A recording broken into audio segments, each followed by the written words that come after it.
At the airport said your ticket was canceled. Later, Mom wrote, "Have a nice New Year's Eve, loser." I wrote, "A surprise awaits you." When they came back, their faces pale. The woman at the airline counter gave me that practiced, indifferent smile. "I'm sorry, sir, but your ticket has been canceled." She repeated, "Cancel?" I said, my voice coming out sharper than I intended. "That's not possible. My parents booked this trip for me. I'm supposed to leave today." I handed her my phone with the confirmation email on it, but she just shook her head like she'd seen it 100 times before. "Yes, I see the reservation here, but it was canceled on December 27th. You'll have to contact customer service if you want more details." My stomach sank. I had no warning, nothing. 2 days ago? What the hell happened 2 days ago? The only people who had control over the ticket were my parents. The whole trip had been their idea. They'd been talking for weeks about how I needed to relax, and how this would be a family New Year's surprise. They said they'd take care of everything: flights, accommodations, even spending money. To be honest, I wasn't that excited at first. But hey, a trip to Europe sounded better than spending another lonely New Year in my apartment. They finally convinced me, saying it was a gift for all the help I'd given them over the years. And now, canceled. I stepped to the side of the line and pulled out my phone. My dad never texts back quickly, so I went straight to my mom. She usually replies right away. I type, "Hey, they say my ticket has been canceled. Is this a mistake?" I waited. No reply. 5 minutes. 10 minutes. The line behind me grew, and the airport noise got on my nerves. Finally, my phone buzzed. I opened it, expecting some excuse or explanation. Instead, all I saw was "Happy New Year, loser." At first, I thought it was some kind of joke. Maybe she had sent it to the wrong person. But the more I stared at it, the more I realized it wasn't a joke. She really did this on purpose. I felt a wave of anger rise in my chest. They hadn't even tried to explain. Just that one line. After all the crap I'd done for them, helping with their bills, paying off their debts, even buying my mom a new car for her birthday a few months ago, they were still pulling stunts like this.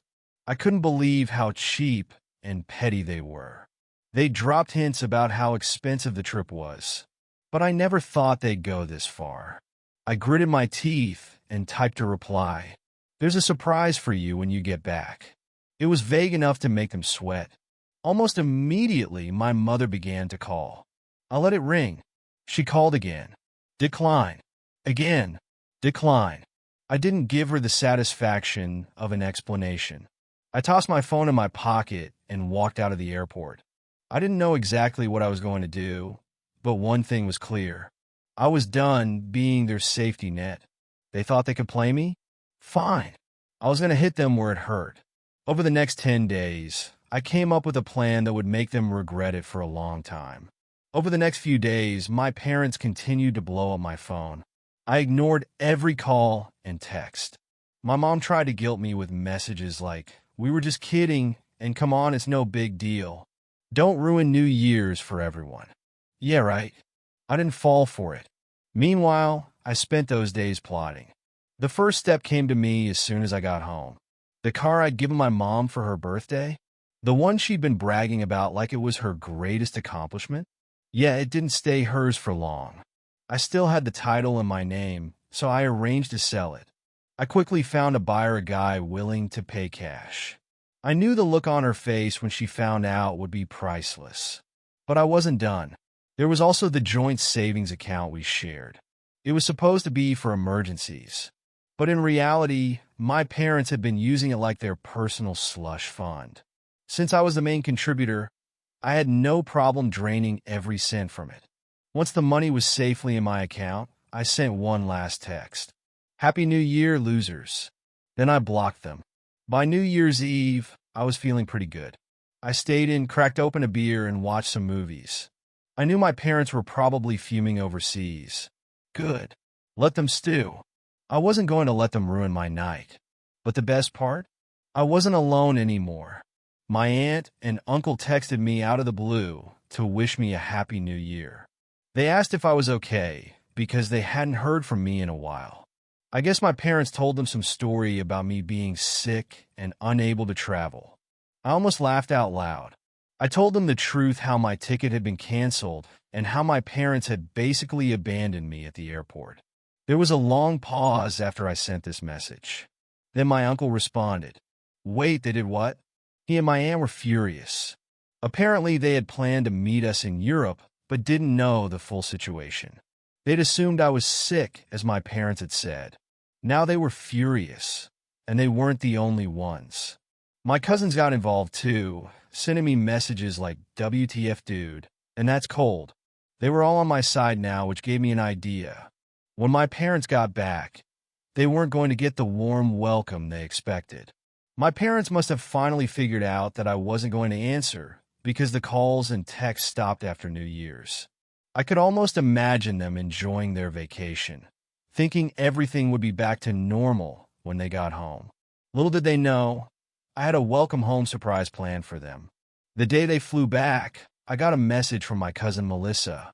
Hey, they just landed. Are you ready for the showdown? I smiled. Oh, I was ready. That afternoon, my parents showed up at my apartment. They didn't come alone. My dad brought my sister, my uncle, my aunt, and a few cousins. I guess they thought bringing the whole family would make things easier. Big mistake. The doorbell rang, and when I opened the door, I could see it on their faces, pale, stressed, and exhausted. My mother was the first to speak. John, look, can we just talk? Sure, I said casually, stepping aside. Come on in. Everyone filed into my living room. My dad looked around nervously, like he knew something was wrong but couldn't figure out what. My mom tried to play it cool. We really didn't mean for this to happen. It was just, a little joke that went too far. A joke, I repeated. Canceling my ticket to Europe was a joke? Come on, don't be so dramatic. My dad added, we didn't think you'd react this way. We thought you'd just stay home and relax. You overreacted. I laughed. Overreacted? Oh, you think that's overreacting? I leaned forward. Okay, then I guess you won't mind the little joke I played on you. They froze. My mother's eyes narrowed. What do you mean? I couldn't help myself. I started with the car. Remember that new car I bought you for your birthday? The one you kept showing off to all your friends? Well, I sold it last week. I hope you didn't leave anything important in it. My mom's jaw dropped. You what? But that's not all. I continued. You know that joint savings account we had? The one you kept dipping into? I emptied it. Every last dollar. There was a dead silence. My dad looked like he was about to explode, and my mom's face went from pale to bright red in an instant. Before they could scream, my uncle jumped in. Wait, hold on. You canceled his ticket on purpose?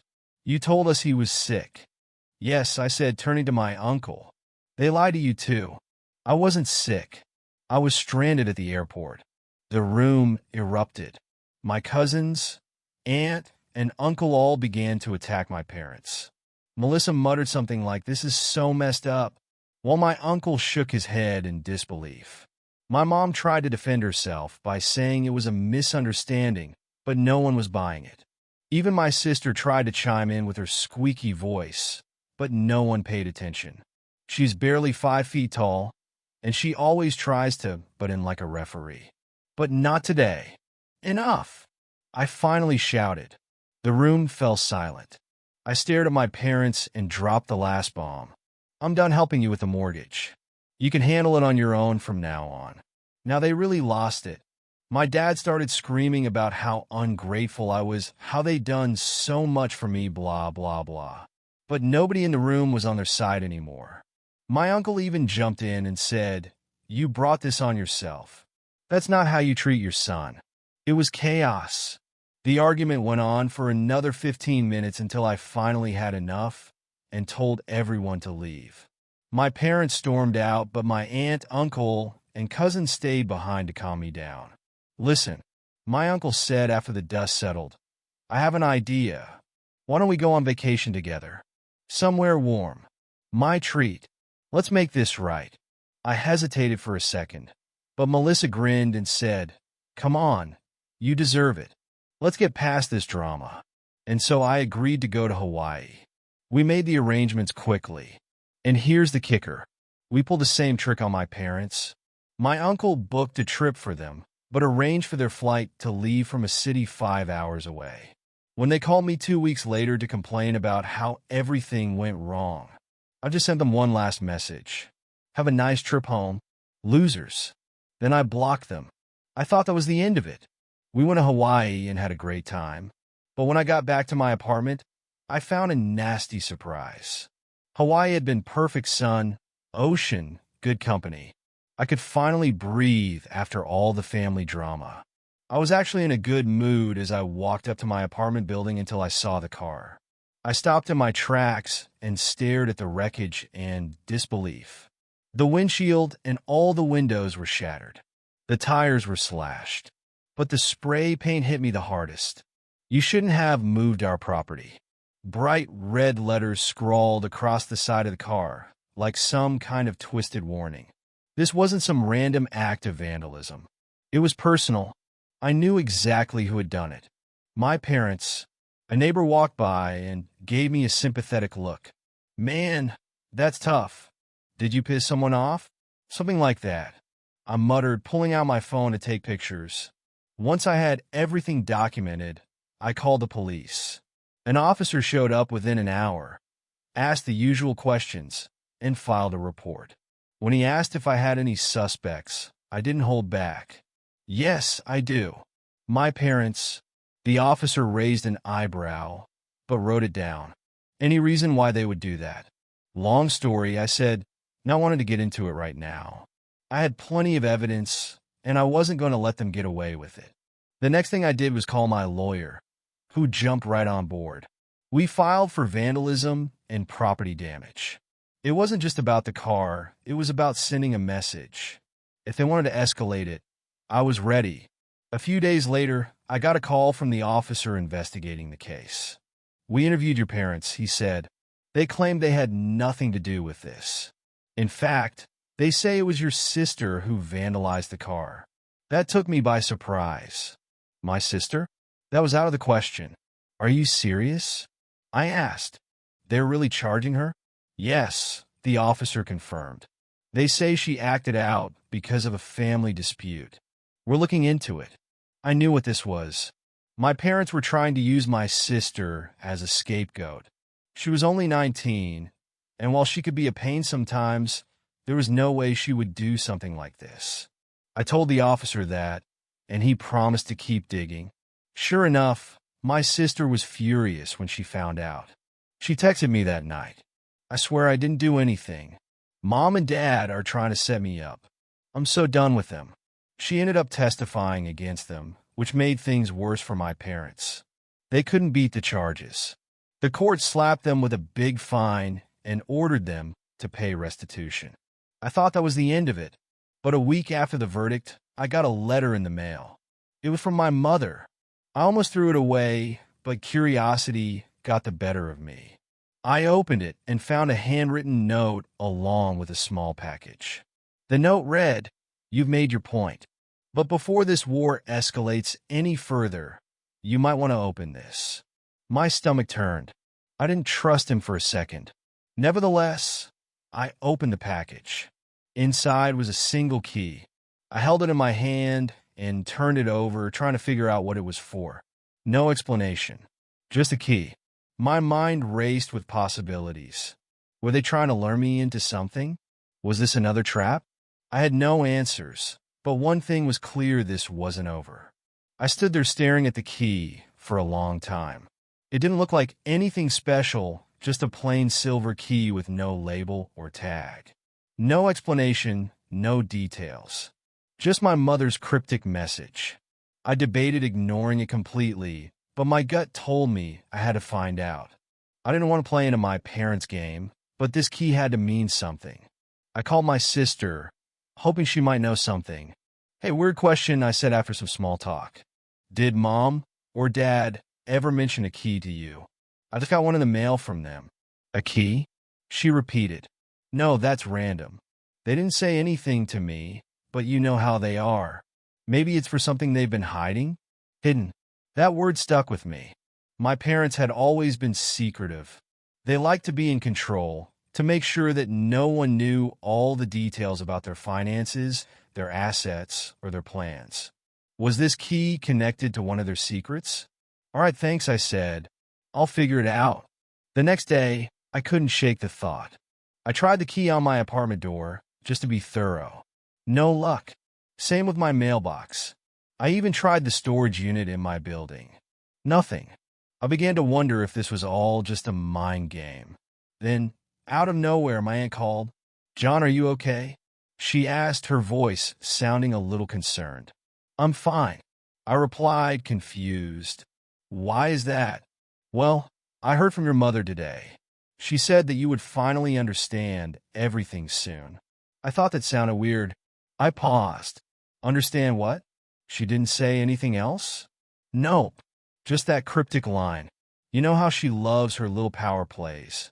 My head was spinning now. What the hell were they up to? Later that night, I dug a little deeper. I remembered that my parents owned an old storage unit across town. They rented it when I was a kid. I hadn't thought about it in years, but I wondered, could this be it? It was worth a try. The next morning I drove over to the warehouse. The place looked run down, almost abandoned, but it was still open for business. I gave the manager the name on the account, and after showing him my ID, he let me in. Row after row of rusty metal doors stretched out in front of me. I finally found the unit my parents had rented, unit number 312. I took a deep breath, slid the key into the lock, and turned it. It fit perfectly. The door creaked open, revealing a dark, cluttered room filled with boxes and dusty furniture. I stepped inside, coughing as I disturbed the stale air. For a few minutes, I saw nothing out of the ordinary. Just old junk, an old couch, a broken coffee table, random boxes labeled Christmas, and tax papers. But then, near the back of the unit, I noticed something strange. There was a large locked metal box. It didn't match anything else in the storage unit. I tried the key again, and to my surprise it worked. The chest opened, revealing stacks of files, photos, and most importantly, a small safe box. I flipped through the files. They were filled with documents, financial records, property deeds, and even legal papers. Some of them mentioned accounts and assets I'd never heard of. My parents had been hiding money and property for years. There was more cash in the safe than I'd ever seen in one place. I sat there for a long time processing it all. My parents had always claimed that they were struggling financially, that they were constantly borrowing from me, but that had been a lie. They weren't broke. They were hoarding wealth behind everyone's back, using me and my sister as their personal bank whenever it suited them. This wasn't just about the money anymore. This was a whole new level of betrayal. I took pictures of everything and locked the storage unit back up. When I got home, I texted my mom one last time. I found it. Her reply came within minutes. "We need to talk." But I wasn't in the mood to talk this time. This wasn't just about revenge anymore. I now had leverage and I was going to use it. The money hit my account that night, every penny they had borrowed from me over the years, plus a little extra. It was almost as if they thought paying me off would magically erase everything that had happened. But money wasn't really what this was about anymore. I sat on my couch staring at my phone as message after message came in from my mom. She was trying to negotiate, trying to explain. My dad had gone silent, probably thinking that silence was his best strategy. The truth was, I didn't care about her explanations anymore. I had the answers I needed. They'd been hiding assets, lying, and using me for years. I didn't need to hear any more excuses. The last message I read from my mother said, "You don't know the whole story. Family is complicated. We were protecting all of us. One day you'll understand." Understand? Protect us? I laughed bitterly. This was their justification? Taking advantage of her own children under the guise of family responsibility? Later, my sister called. I heard about everything, she said, sounding exhausted. "Yeah, it's been a ride," I said, rubbing my face. Mom's freaking out. She continued. She keeps saying that you're trying to destroy the family legacy or some such nonsense. But honestly, I don't blame you. I would have snapped too. You're not wrong. I sighed. I'm done with them, Katie. Forever. I'll keep in touch with you. But them? I'm out. No more talking. No more helping. No more being their safety net. If they want to dig themselves out of their mess, they're on their own. I understand, she said quietly. I'll probably take a step back too. You've been using me for years. I'm tired of it. I want to live my own life without their drama hanging over me. We talked for a while after that about her plans, her school, how she wanted to move out of state and finally stop relying on their support. It was one of the best conversations we'd had in years. For once, there was no guilt, no manipulation, no tension between us. We were just two siblings trying to figure out how to heal from all the damage our parents had done. After we hung up, I sat in the silence of my apartment and let it all sink in. I thought back to all the times they'd guilt me, all the times they'd claimed to be struggling while secretly hoarding money. I remembered standing at the airport, humiliated and stranded because they had canceled my ticket as some twisted joke. They thought they'd always be in control. But now that illusion was gone, I wasn't afraid of them anymore. A few days later, I received a final message from my mother. We are still your parents. Family is forever. You'll come around eventually. I stared at it for a long time before I blocked her number. Then I went into my contacts and blocked my dad as well. I deleted every old message thread from them, every reminder of their manipulation. For the first time in years, I felt free. From then on, I kept my distance. My sister and I stayed close, and over time our relationship grew stronger. We checked in often, made plans to visit, and talked about everything from work to life goals.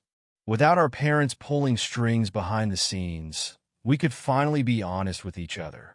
As for my parents, I didn't hear from them directly again. Occasionally, relatives would bring up rumors how my parents complained that I abandoned them or how I was ungrateful after all they'd supposedly done for me. I let them talk. I didn't feel the need to defend myself anymore. The funny thing is, I used to think that cutting ties with them would feel like losing something. But it didn't. It felt like freedom. I wasn't carrying their burden anymore. I wasn't their pawn or their ATM. I was finally living on my own terms,